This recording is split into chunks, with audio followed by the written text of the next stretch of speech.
El río Usumacinta serpentea como una cicatriz líquida entre las selvas de Tabasco y Chiapas, arrastrando consigo no solo el lodo de las montañas guatemaltecas, sino también los secretos más oscuros que México prefiere olvidar.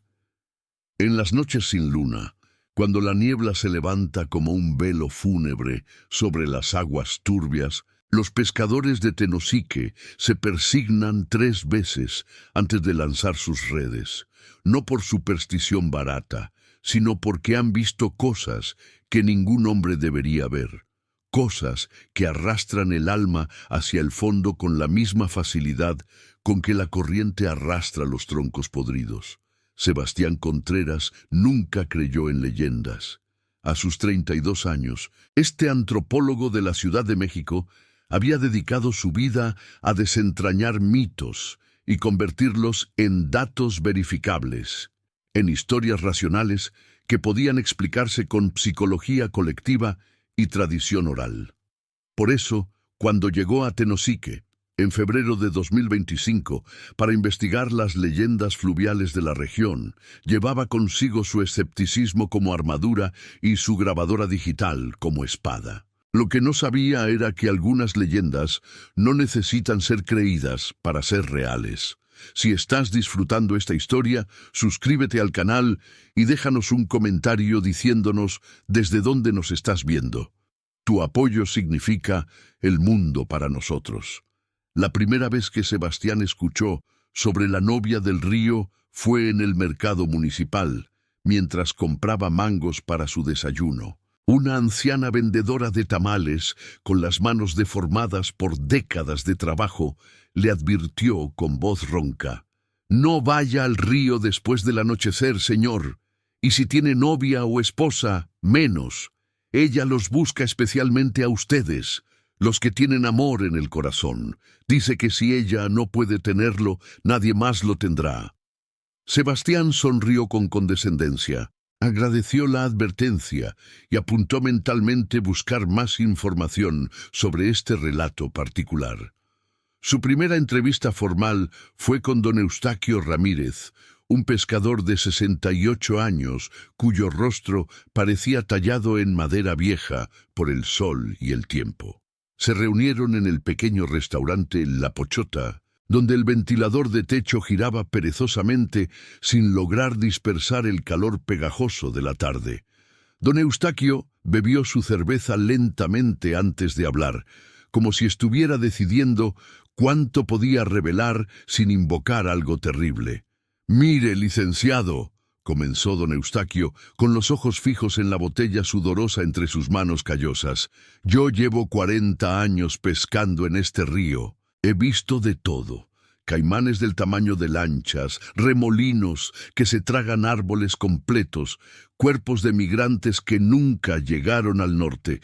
Pero nada me ha puesto la piel de gallina como lo que vi hace 15 años. Hizo una pausa.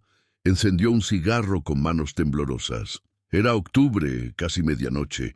Yo andaba retrasado porque se me había enredado la red en un tronco. Y entonces la vi. Sebastián encendió su grabadora. ¿Qué vio exactamente? Una mujer vestida de blanco, parada en medio del río. No flotando, entiende, parada, como si el agua fuera suelo firme. Llevaba un vestido de novia que brillaba con luz propia, no como la luna, sino como si estuviera hecho de neblina luminosa. Y su cara. Don Eustaquio se estremeció visiblemente. Su cara era lo más hermoso y lo más terrible que he visto. Bella como la Virgen, pero con los ojos vacíos como pozos sin fondo. Me miró directamente, licenciado, y cuando me miró, sentí un frío en el pecho que me llegó hasta los huesos, a pesar del calor infernal que hacía. «¿Qué hizo usted?», preguntó Sebastián tomando notas a pesar de la grabadora. «Remar como si el mismísimo diablo me persiguiera. Dejé la red, dejé todo. Y mientras remaba, la escuché cantar, una canción de boda, pero en un idioma que no era español. Sonaba antiguo, triste, como un llanto convertido en música. Cuando llegué a la orilla, vomité durante 1 hora, y esa noche soñé con ella. Soñé que me jalaba hacia el agua, que me besaba y me llenaba los pulmones de río hasta ahogarme. Desperté empapado en sudor frío. Sebastián pasó los siguientes días recopilando más testimonios. Cada relato variaba en detalles específicos, pero el núcleo permanecía consistente. Una mujer vestida de novia aparecía en el río durante las noches, especialmente cerca del antiguo embarcadero de Boca del Cerro. Buscaba específicamente a hombres comprometidos o enamorados, y aquellos que la veían quedaban marcados por pesadillas recurrentes. Algunos desaparecían. Sus cuerpos, cuando eran encontrados, siempre aparecían en el mismo estado, ahogados, pero con expresiones de éxtasis en sus rostros, como si hubieran muerto experimentando el momento más feliz de sus vidas. La Biblioteca Municipal de Tenosique, un edificio de concreto descascarado, con aire acondicionado, que funcionaba a medias, tenía una pequeña sección de historia local. Sebastián pasó 3 días revisando periódicos amarillentos, actas parroquiales y documentos municipales. Fue en un legajo polvoriento de 1947 donde encontró la primera pista real. Una nota breve en el diario El Heraldo de Tabasco sobre una tragedia que había conmocionado a la región. El artículo, escrito con la prosa florido típica de la época, relataba el suicidio de una joven llamada Guadalupe Montiel, de 23 años, quien se había ahogado en el río Usumacinta la noche antes de su boda. Según el reporte, Guadalupe había descubierto que su prometido, un comerciante local llamado Arturo Velázquez, mantenía una relación secreta con otra mujer. Devastada, se había puesto su vestido de novia a medianoche y había caminado hacia el río, llenándose los bolsillos del vestido con piedras. Su cuerpo fue encontrado 3 días después, flotando cerca de donde el río se ensanchaba antes de su confluencia con otros tributarios.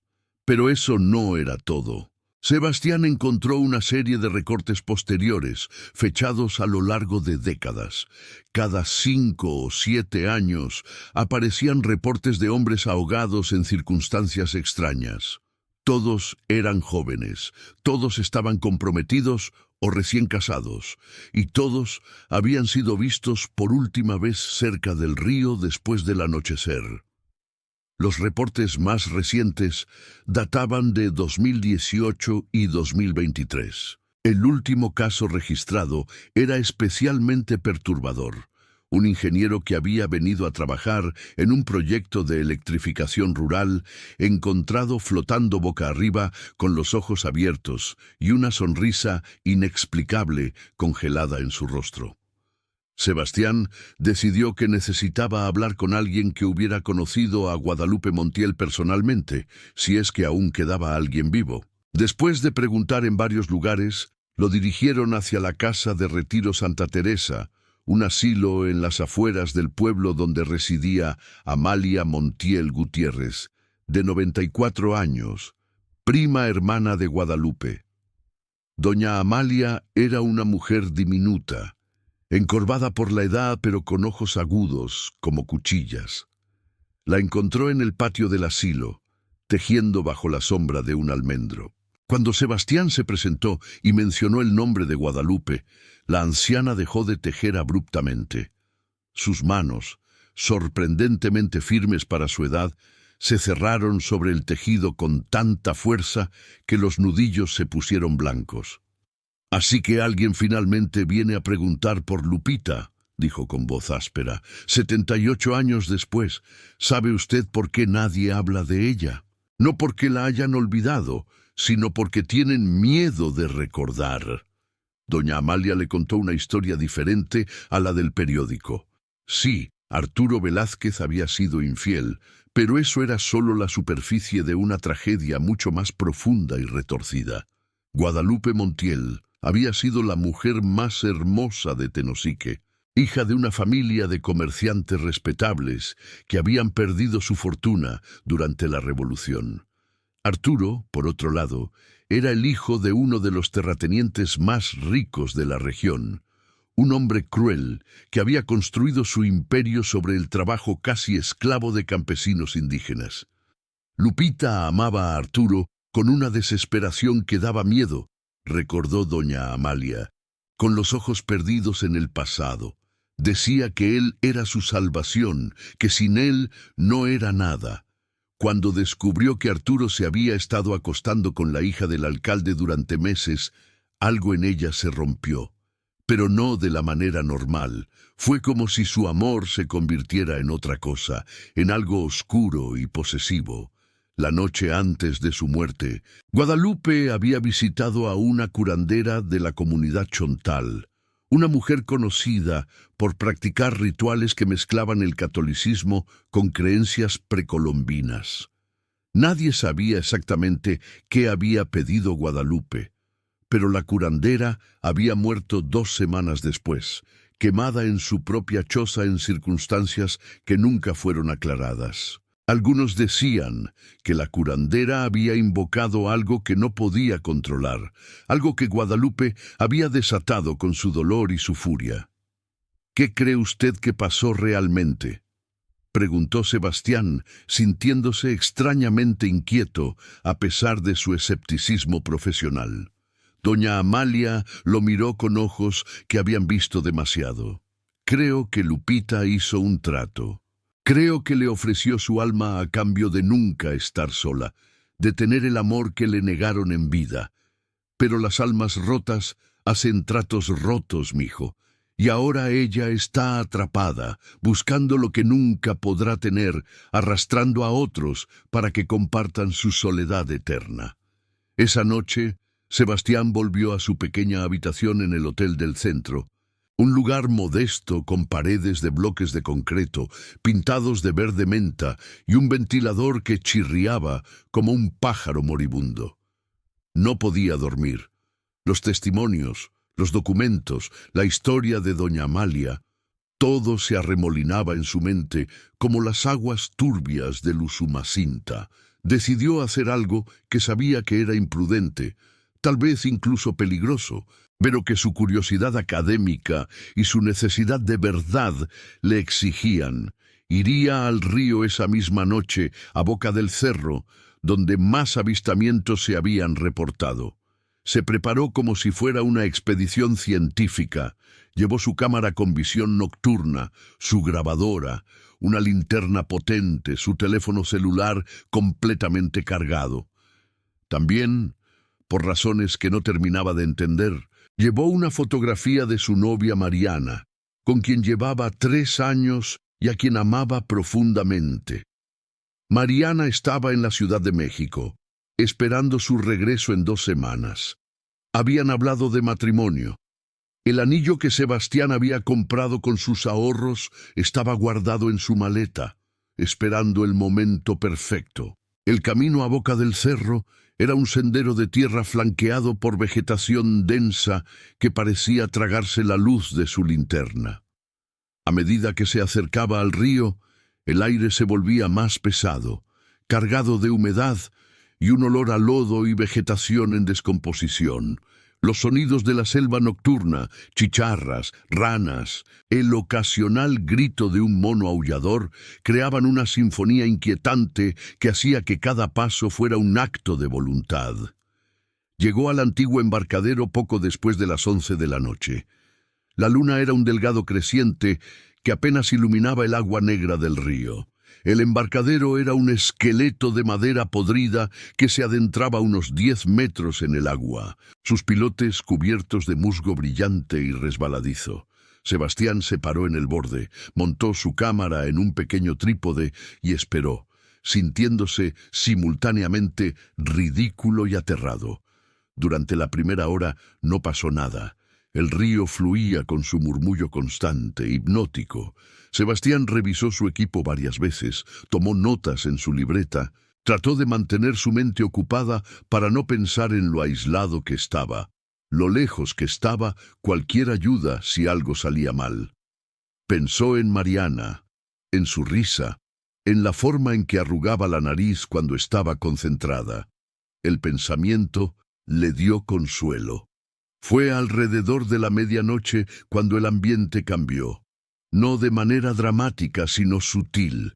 El sonido de los insectos se apagó gradualmente, como si un interruptor invisible se hubiera accionado. El aire se enfrió de repente, lo suficiente como para que Sebastián pudiera ver su aliento condensarse en pequeñas nubes frente a él. Y entonces apareció la niebla. No era una niebla normal.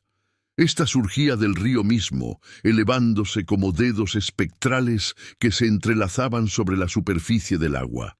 Era densa, luminiscente, con un brillo verdoso enfermizo que no provenía de ninguna fuente visible. Sebastián sintió que su corazón comenzaba a acelerarse. Encendió su cámara, ajustó el enfoque, pero sus manos temblaban ligeramente. En medio de la niebla, algo se movió. Al principio, Sebastián pensó que era un juego de luces, una ilusión óptica creada por la niebla y su propia ansiedad. Pero luego la vio claramente. Una figura femenina, vestida de blanco, caminando sobre el agua como si fuera tierra firme. Cada paso que daba creaba ondas luminosas que se expandían en círculos perfectos. Su vestido de novia era antiguo, del estilo de mediados del siglo XX, con encaje delicado y un velo largo que flotaba detrás de ella como si tuviera vida propia. Sebastián no podía moverse. No era miedo lo que lo paralizaba, o al menos no solo miedo, sino una fascinación casi magnética. La figura se acercaba lentamente y con cada paso, Sebastián podía distinguir más detalles. El vestido estaba empapado, pegado al cuerpo delgado de la mujer, goteando agua negra que desaparecía antes de tocar la superficie del río. Sus pies descalzos no producían sonido. Su cabello negro caía en mechones húmedos sobre su rostro, ocultándolo parcialmente. Y entonces ella levantó la cabeza. Sebastián sintió que el aire abandonaba sus pulmones. El rostro de la mujer era exactamente como lo habían descrito, hermoso de una manera sobrenatural, con rasgos perfectos que parecían tallados en mármol. Pero sus ojos eran pozos de vacío absoluto, no negros, sino ausentes, como si mirara desde un lugar donde la luz nunca había existido. Y cuando esos ojos se fijaron en Sebastián, él sintió algo que no había experimentado jamás, una mezcla de terror absoluto y un anhelo inexplicable, como si una parte de él quisiera dejarse ir, sumergirse en ese vacío y encontrar allí algún tipo de paz terrible. La figura comenzó a cantar. La voz era dulce y desgarradora al mismo tiempo, una melodía en un idioma que Sebastián no reconocía, pero que de alguna manera entendía en un nivel visceral. Era una canción de amor y pérdida, de promesas rotas y venganza eterna. Hablaba de un novio que mintió, de un corazón que se rompió tan completamente que los pedazos cayeron al fondo del río y allí permanecieron, esperando compañía. La canción prometía que nadie que amara verdaderamente estaría a salvo, que todos los amantes eventualmente traicionan, y que ella estaría esperando para cobrar el precio de esa traición. Sebastián sintió que sus pies comenzaban a moverse. No era su voluntad. Su mente gritaba que se detuviera, que corriera, pero su cuerpo obedecía a algo más profundo, más primitivo. Dio un paso hacia el borde del embarcadero. Otro paso. El agua negra lo llamaba con promesas de olvido, de unión con algo eterno. Fue la fotografía de Mariana la que lo salvó. El peso de la fotografía en su bolsillo pareció ancorarlo a la realidad.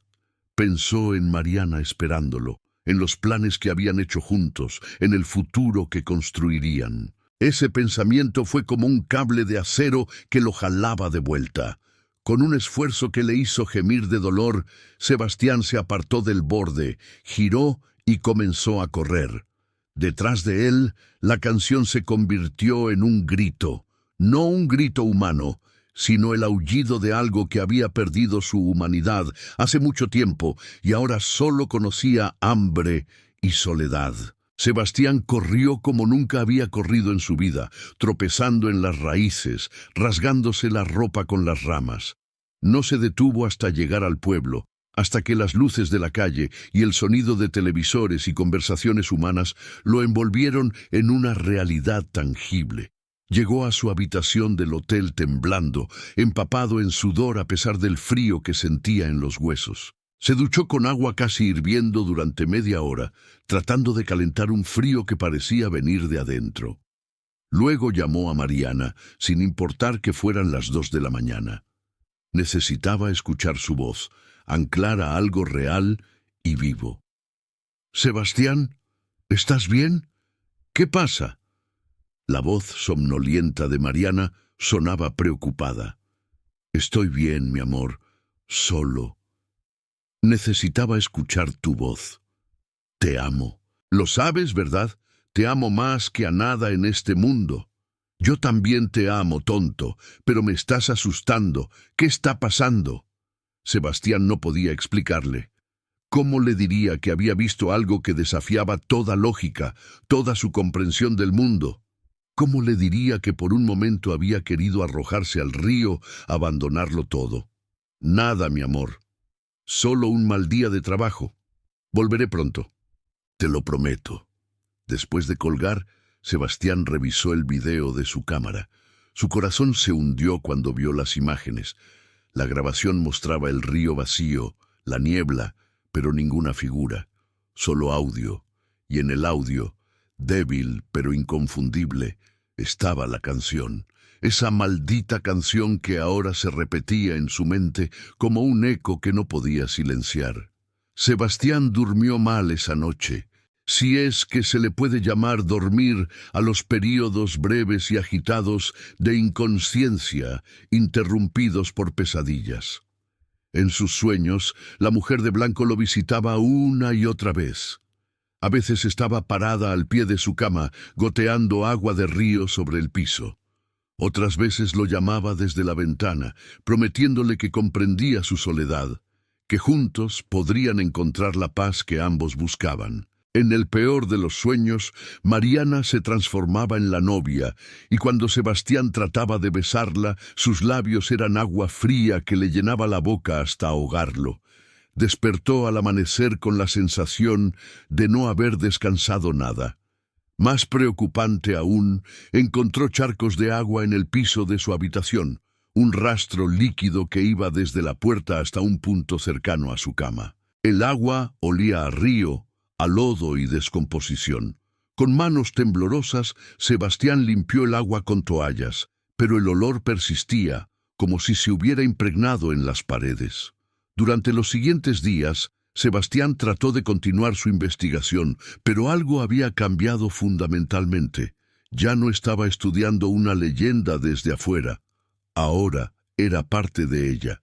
Comenzó a ver señales en todas partes, mujeres vestidas de blanco en la periferia de su visión, que desaparecían cuando giraba para mirarlas directamente. El sonido de esa canción maldita flotando en el viento de la tarde, el olor a río, siguiéndolo incluso cuando estaba lejos del agua. Peor aún, comenzó a tener pensamientos intrusivos sobre el río, imágenes mentales de sí mismo, caminando hacia el agua, hundiéndose en su abrazo frío, encontrando finalmente el descanso. Eran pensamientos que no se sentían como suyos, sino como si alguien los estuviera plantando en su mente, semillas oscuras que crecían con cada hora que pasaba. Sebastián sabía que necesitaba ayuda, pero ¿a quién podía recurrir? ¿A un psiquiatra que pensaría que estaba teniendo un brote psicótico? ¿A la policía que reiría ante su historia de fantasmas? Decidió buscar a alguien que pudiera entender lo que le estaba sucediendo desde una perspectiva que no fuera puramente científica. Don Eustaquio le recomendó a doña Soledad, una curandera de la comunidad chontal que vivía río arriba en una aldea llamada Boca de Arroyo. «Si alguien puede ayudarlo, es ella», le dijo el pescador con seriedad, «pero le advierto, el conocimiento tiene un precio, y no siempre es un precio que uno quiere pagar». Sebastián viajó a Boca de Arroyo en una lancha desvencijada, pilotada por uno de los sobrinos de don Eustaquio. El viaje tomó casi 2 horas, río arriba. navegando contra la corriente bajo un sol que convertía el aire en caldo espeso. La aldea era un puñado de casas de madera y techo de palma dispersas alrededor de un claro.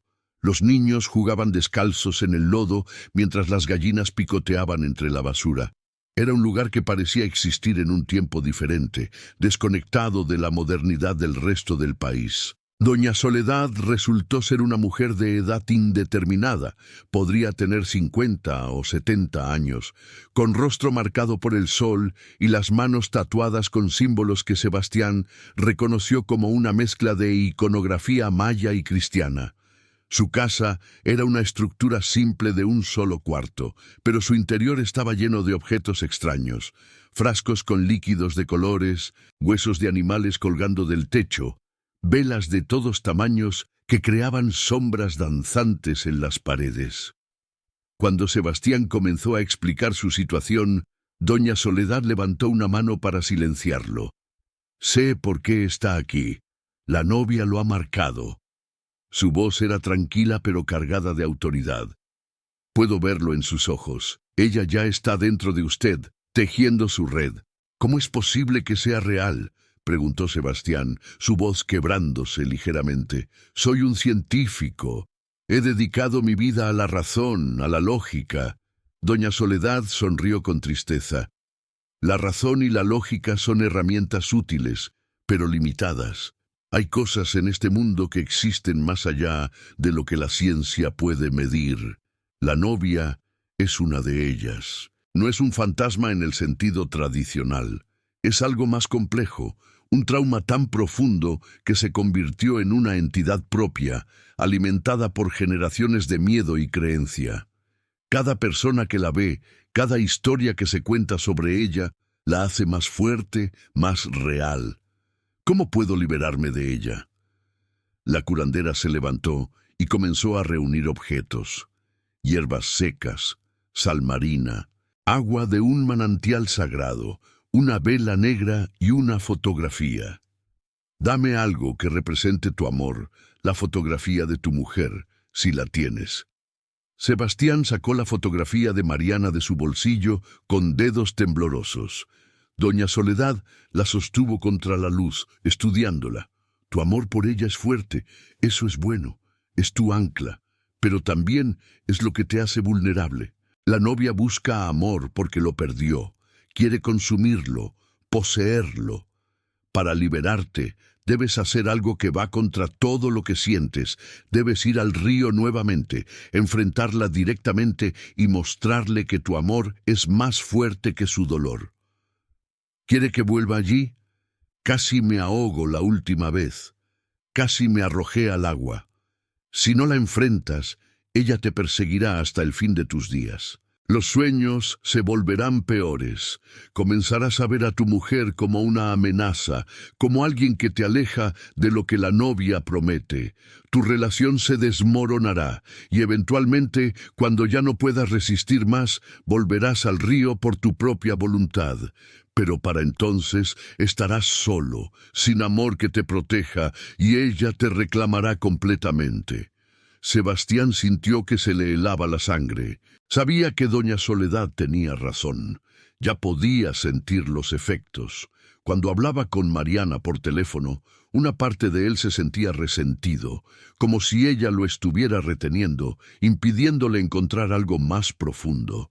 Eran pensamientos irracionales, pero cada día se volvían más fuertes. ¿Qué debo hacer exactamente? Doña Soledad preparó lo que llamó un escudo espiritual, una mezcla de hierbas que Sebastián debería frotar en su pecho, sal consagrada que llevaría en sus bolsillos, y una oración específica que debería recitar cuando confrontara a la novia. También le dio instrucciones precisas. Debía ir al río durante la luna nueva, el momento de mayor oscuridad, llevando algo que representara su compromiso con la vida y el amor. Debía pararse en el lugar exacto donde la había visto, llamarla por su nombre verdadero, Guadalupe Montiel, y ofrecerle no compasión ni miedo, sino comprensión y liberación. «Pero entienda esto», advirtió doña Soledad, sus ojos penetrando los de Sebastián. Ella tratará de seducirlo de todas las formas posibles. Usará la forma de su mujer, le mostrará visiones de felicidad perfecta, le prometerá la paz que siempre ha buscado. Debe permanecer firme. El momento en que dude, el momento en que su corazón vacile, ella lo tendrá. Sebastián pasó los siguientes días preparándose. Llamaba a Mariana 3 veces al día, no para contarle lo que estaba sucediendo. No quería asustarla, sino simplemente para escuchar su voz, para recordar por qué valía la pena luchar. Le contó historias de su infancia, de sus sueños para el futuro, de la casa que querían comprar juntos en Coyoacán. Cada conversación era como clavar un ancla más profunda en la realidad. También escribió cartas, no para enviar, sino como una forma de externalizar sus pensamientos y sentimientos. Escribió sobre su amor por Mariana, sobre sus miedos, sobre lo que había visto y experimentado. El acto de escribir le daba claridad, le recordaba quién era más allá de la influencia de la novia. La luna nueva llegó el 20 de febrero. Sebastián se levantó temprano ese día, consciente de lo que tendría que hacer cuando cayera la noche. Desayunó en el mercado, viendo la vida normal del pueblo continuar a su alrededor. Vendedores pregonando sus mercancías, niños en uniforme escolar corriendo hacia clases, ancianos jugando dominó bajo la sombra de los árboles. Se preguntó si después de esa noche seguiría siendo parte de ese mundo normal o si cruzaría un umbral del que no habría retorno. A media tarde visitó la iglesia de San José, un edificio colonial con paredes encaladas y un altar modesto. No era especialmente religioso, pero sentía que necesitaba algún tipo de bendición, alguna conexión con lo sagrado antes de enfrentar lo profano. Se arrodilló frente a la imagen de San José y rezó. No palabras memorizadas, sino una conversación honesta con algo que esperaba estuviera escuchando. Pidió protección, coraje y la fuerza para volver con Mariana. Cuando salió de la iglesia, se encontró con doña Amalia, quien estaba siendo acompañada por una enfermera del asilo. La anciana lo reconoció de inmediato. «Va a enfrentarla esta noche, ¿verdad?», dijo, no como pregunta, sino como afirmación. Puedo verlo en su cara, el mismo aspecto que tenía Arturo Velázquez semanas antes de su muerte. ¿Arturo murió? Los periódicos no mencionaron nada sobre eso. Doña Amalia rió amargamente. Por supuesto que no. Su familia era demasiado poderosa. Pagaron para silenciar el escándalo. Pero yo sé la verdad. Arturo comenzó a verla un mes después de que Lupita muriera. Primero en sueños, luego en vigilia. Se volvió paranoico, obsesivo. Su prometida, la hija del alcalde, lo dejó porque decía que Arturo hablaba con alguien que no estaba allí, que se despertaba gritando el nombre de Lupita. 3 meses después del suicidio de mi prima, encontraron a Arturo flotando en el río con una expresión de paz en el rostro y agua en los pulmones. Su muerte fue declarada accidente. Pero todos sabíamos la verdad. ¿Por qué me cuenta esto ahora? Porque quiero que entienda contra qué se enfrenta. Lupita no era una mujer mala en vida. Era dulce, generosa, llena de sueños. Pero el dolor la corrompió, la transformó en algo monstruoso. Y ese monstruo ha estado creciendo durante casi 80 años, alimentándose del sufrimiento de otros. No subestime su poder. El sol se puso temprano esa noche, como si la oscuridad estuviera ansiosa por reclamar su dominio. Sebastián esperó hasta las 11 antes de emprender su camino hacia Boca del Cerro. Esta vez no llevó equipo de grabación o cámaras, solo los objetos que doña Soledad le había dado, la fotografía de Mariana en su corazón, literalmente, en el bolsillo sobre su pecho, y el anillo de compromiso que había comprado para ella, que ahora llevaba en su dedo índice como un talismán. El sendero parecía más oscuro que la vez anterior, si eso era posible. No había luna que iluminara el camino, y las estrellas estaban ocultas por nubes bajas que prometían lluvia. Los sonidos de la selva nocturna estaban ausentes.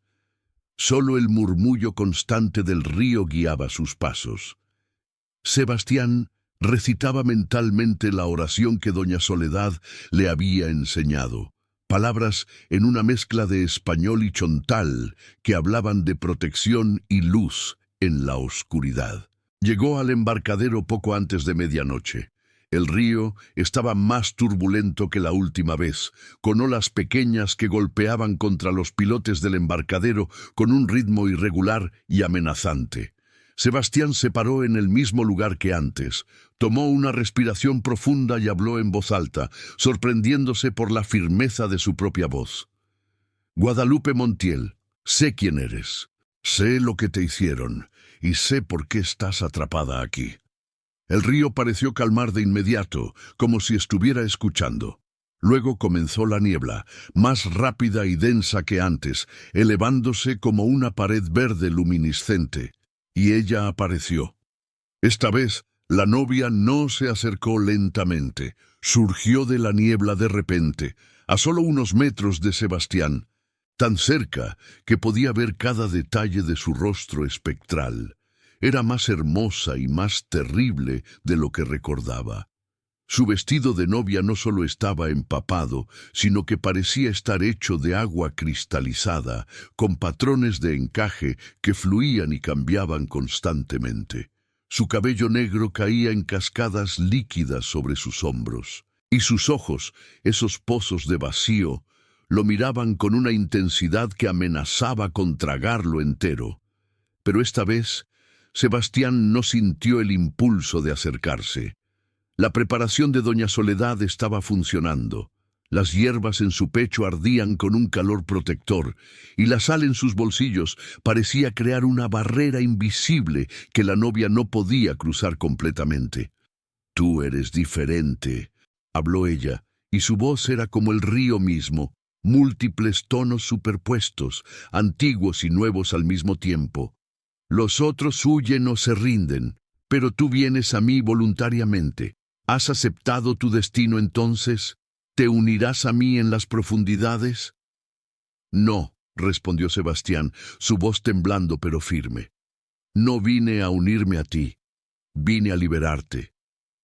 La novia inclinó la cabeza, un gesto casi cómico en su extrañeza. «¿Liberarme? No puedo ser liberada. Estoy atada a este río por mi propio dolor, por el dolor que todos los hombres como tú han causado. Arturo me mintió, me hizo promesas que no cumplió, me amó hasta que dejó de amarme, y ese cambio me destruyó. Así que ahora yo destruyo. Es lo único que me queda». «No es lo único que te queda», dijo Sebastián, dando un paso cauteloso hacia ella. La temperatura bajó drásticamente, podía ver su aliento cristalizándose en el aire. «El dolor no tiene que definirte. Guadalupe, tú eras más que tu dolor. Eras una mujer con sueños, con esperanzas. Tenías una familia que te amaba. Doña Amalia todavía habla de ti, todavía te recuerda con cariño a pesar de lo que te has convertido». Por un momento, algo cambió en el rostro de la novia. Los pozos vacíos de sus ojos parpadearon y por un instante fugaz, Sebastián vio algo humano allí.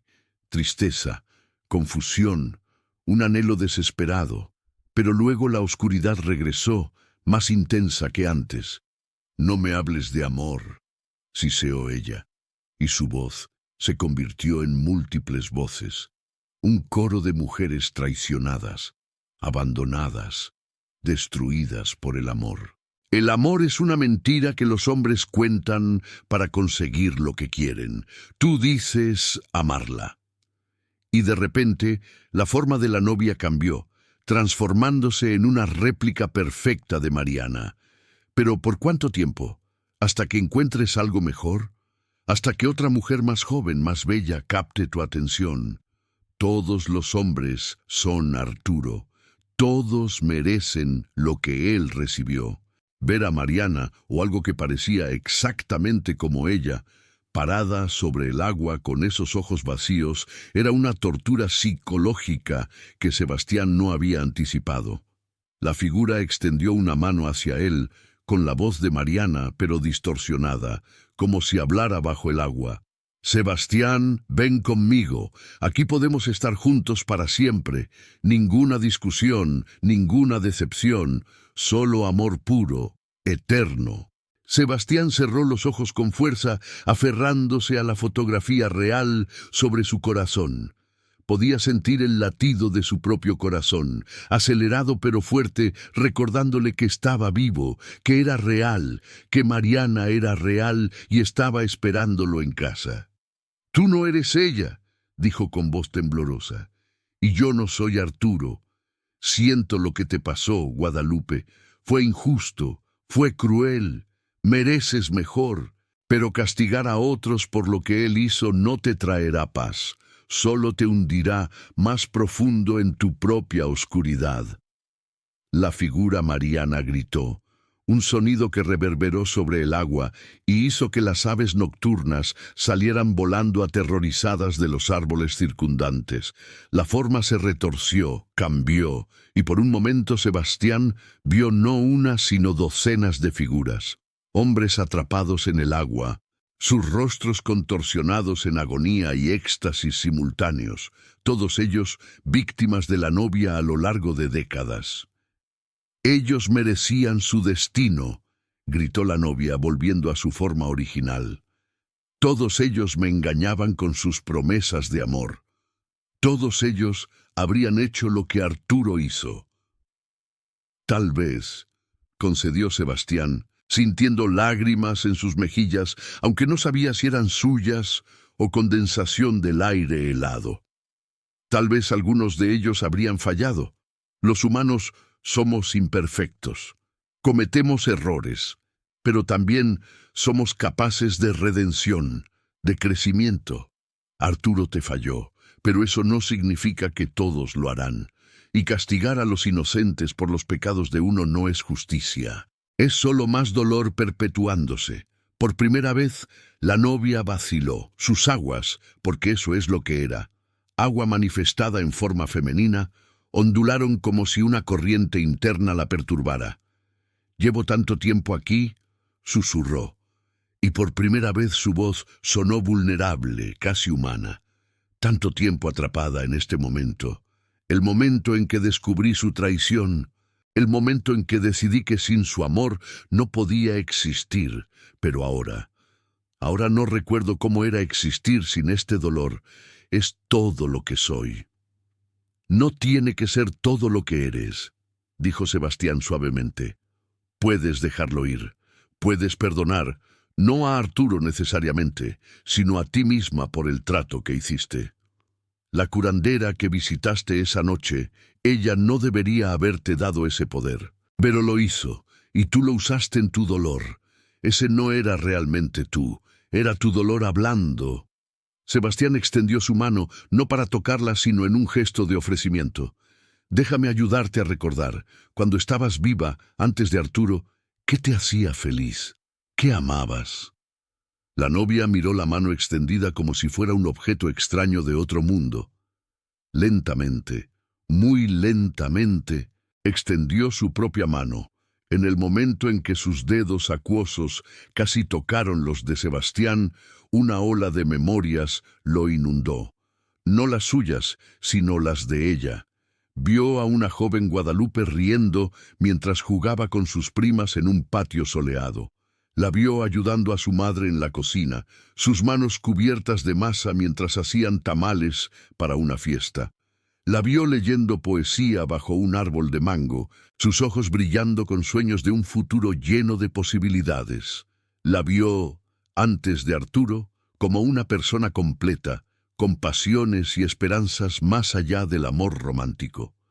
«Era maestra», susurró la novia, y por primera vez sus ojos no estaban completamente vacíos. Había un destello de luz en ellos, débil pero presente. Enseñaba a niños a leer, era lo que más amaba. Ver sus caras cuando entendían una palabra nueva, cuando un mundo entero se abría para ellos a través de las letras. ¿Por qué olvidé eso? ¿Por qué dejé que Arturo se convirtiera en todo? Porque estabas enamorada, respondió Sebastián. Y el amor nos hace vulnerables. Pero tu valor no dependía de él. Nunca dependió. Eras valiosa antes de conocerlo. Y fuiste valiosa después, incluso cuando no podías verlo. La niebla comenzó a disiparse, y con ella la forma de la novia se volvió menos sólida, más traslúcida. Sebastián pudo ver a través de ella hacia el río más allá. «Estoy tan cansada», dijo ella, «tan cansada de odiar, de esperar, de ahogar. Solo quiero descansar». «Entonces descansa», dijo Sebastián con ternura. «Deja ir tu dolor, perdónate, y ve al lugar donde te esperan aquellos que realmente te amaron, tu madre, tu padre, doña Amalia eventualmente. Pero no puedes llegar allí mientras te aferres a esto». La novia cerró sus ojos, ahora claramente ojos, no vacíos, y lágrimas de agua de río corrieron por sus mejillas. «Tengo miedo», admitió.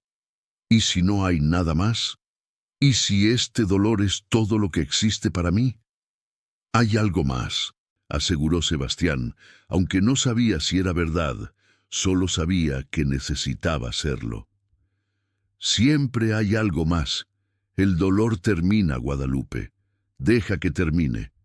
La novia abrió los ojos una última vez, y ahora eran completamente humanos, marrones y cálidos, y llenos de una tristeza antigua. «Gracias», susurró, y luego, con una voz que sonaba joven, casi infantil, «¿Crees que los niños que enseñé todavía me recuerdan?» «Sí», respondió Sebastián con lágrimas corriendo libremente por su rostro ahora.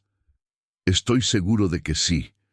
La novia sonrió, una sonrisa triste pero genuina, y luego se disolvió.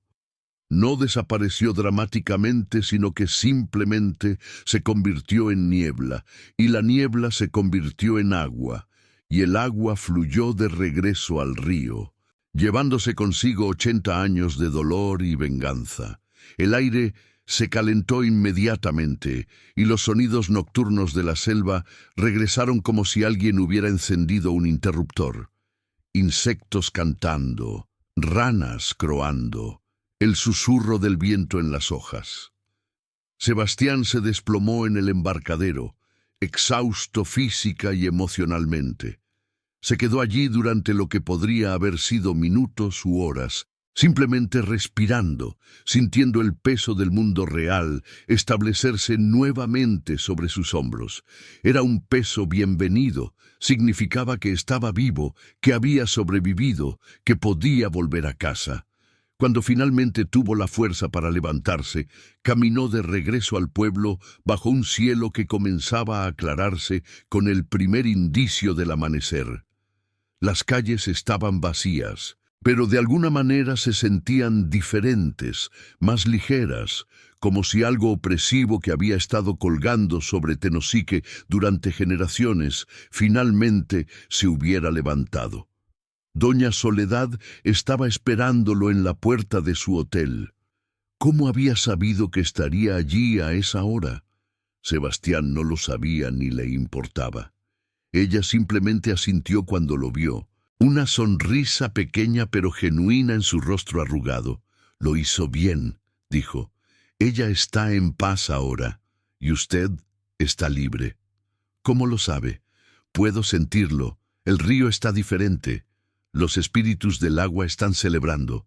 Algo que había estado roto durante mucho tiempo, finalmente se ha sanado». Sebastián pasó los siguientes días concluyendo su investigación, pero su enfoque había cambiado completamente. Ya no estaba interesado en desacreditar las leyendas o reducirlas a explicaciones psicológicas. En su lugar, documentó las historias con respeto y asombro, reconociendo que había verdades en este mundo que la ciencia aún no podía explicar completamente. Visitó a doña Amalia una última vez antes de partir. La anciana lloró cuando le contó lo que había sucedido. Entonces mi Lupita finalmente está en paz, dijo entre sollozos. He rezado por eso durante 78 años. Nunca dejé de amarla, ¿sabes? Incluso después de lo que se convirtió. Era mi prima, mi amiga, mi hermana en todo menos en sangre. Sebastián le dio algo antes de partir, un pequeño frasco que doña Soledad había preparado, conteniendo agua del río Bendecida y hierbas de protección. Para su altar, explicó, una forma de honrar su memoria, no su dolor, sino quién era ella verdaderamente. El viaje de regreso a la Ciudad de México fue largo, un autobús de 12 horas a través de múltiples estados, pero Sebastián lo pasó escribiendo. No notas académicas, sino una carta a Mariana contándole todo. La investigación, el encuentro, el terror, la redención. Sabía que sonaba increíble, que ella tal vez no lo creería completamente, pero necesitaba ser honesto con ella. Si iban a construir una vida juntos, no podía haber secretos de esta magnitud entre ellos.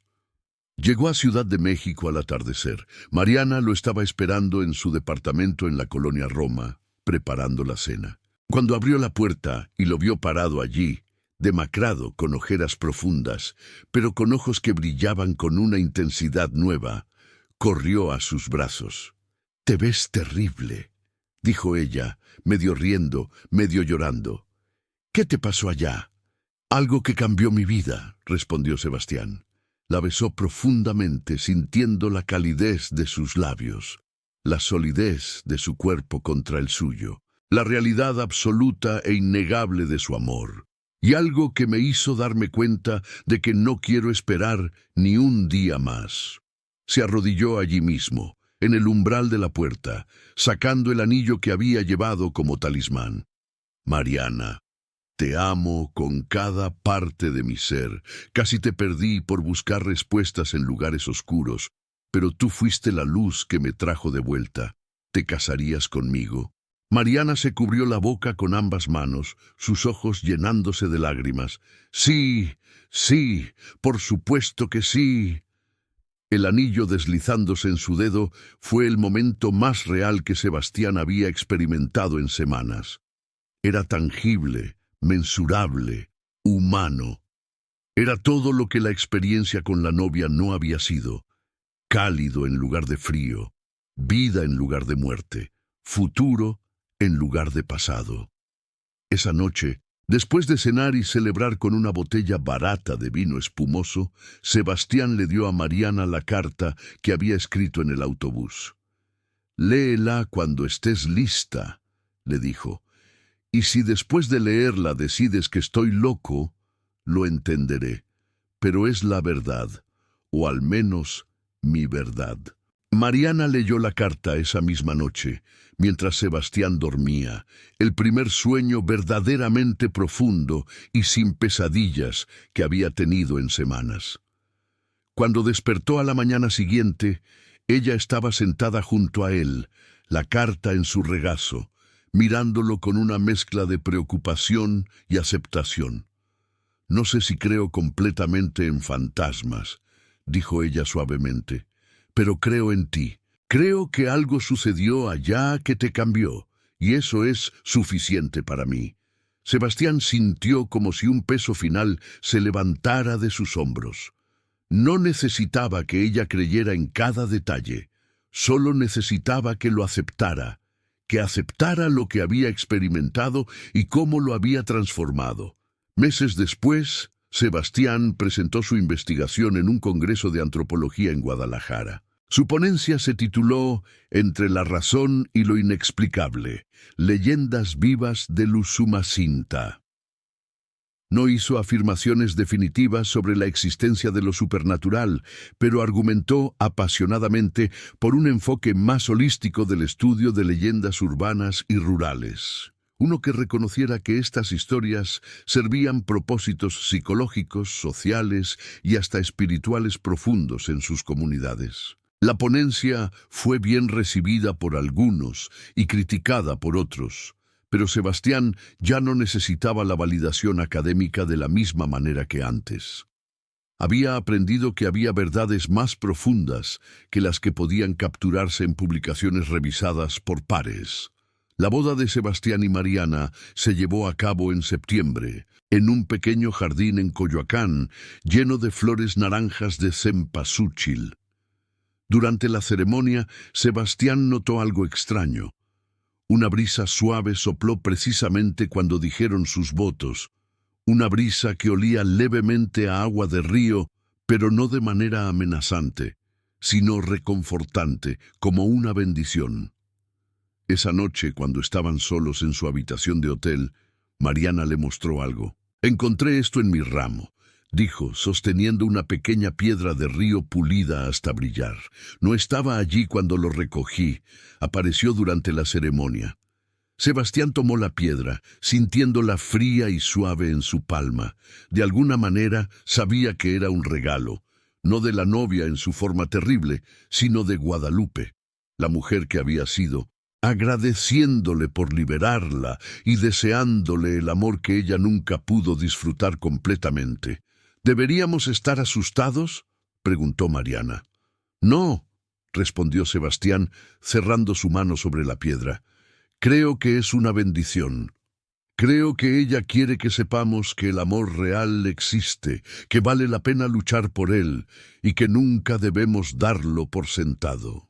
Guardaron la piedra en un pequeño altar en su nuevo departamento, junto con fotografías de sus seres queridos fallecidos y una vela que encendían en ocasiones especiales. Era un recordatorio silencioso de que la línea entre lo vivo y lo muerto, entre lo explicable y lo misterioso, era más delgada y más permeable de lo que la mayoría de la gente imaginaba.